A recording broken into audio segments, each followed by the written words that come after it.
FC অনূর্ধ্ব-20 Asian cup বাছাই camp থেকে বসুন্ধরা কিংসের 2 খেলোয়াড়কে বের করে দিয়েছেন জাতীয় দলের বয়স ভিত্তিক দলের কোচ মারুফুল হক। তাদের ক্যাম্পে নেওয়া এবং কোচের বিষয়টি নিয়ে প্রতিকার চেয়ে বাফুফেকে ইতিমধ্যেই চিঠি দিয়েছে বসুন্ধরা কিংস। এ ব্যাপারে বাফুফের সাধারণ সম্পাদক ইমরান হোসেন তুষার দায় চাপান কোচের ওপর। অন্যদিকে কোচ মারুফুল হক দায় দিলেন ফেডারেশনকে।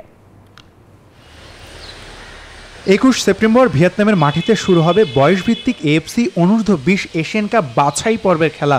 সেই আসরকে সামনে রেখে ফুটবলারদের নিয়ে ক্যাম্প শুরু করেছে বাফুফে।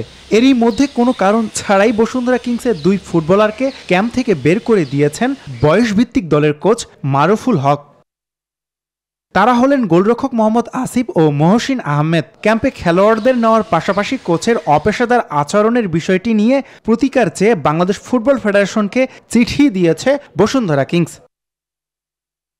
কিংসের চিঠি পেয়েছে বাফুফে। ফেডারেশনের সাধারণ সম্পাদক ইমরান হোসেন তুষার দায় চাপান কোচের ওপর। জানান সমাধানের চেষ্টা করবেন তিনি।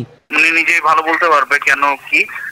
আমি এরকম বসুন্ধরা একটা চিঠি পেয়েছি, আমি দেখি দুইজনের সাথে বসুন্ধরা প্লাস কোচের সাথে বসে কি করা যায়, এটা আমরা দেখছি। কিংসের চিঠির বিষয়টি জানেন না কোচ মারুফুল হক। জানান তার অভিযোগের বিষয়টি দেখবে ফেডারেশন।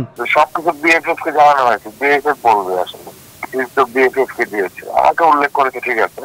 ফিফার নিয়ম অনুযায়ী 48 ঘন্টা আগে ক্লাবগুলোকে জাতীয় দলের জন্য খেলোয়াড় ছাড়তে হলেও যুব দলের ক্ষেত্রে তেমন বাধ্যবাধকতা নেই। এরপরেও কিংস চেয়েছিল ভিয়েতনামে যাওয়ার আগে তাদের ফুটবলার ছেড়ে দিতে, কিন্তু তার আগে কোচের এমন অপেশাদার আচরণ মেনে নিতে পারছে না দেশের শীর্ষ ক্লাবটি। আসমাউল মোত্তাকিন, নিউজ 24, ঢাকা।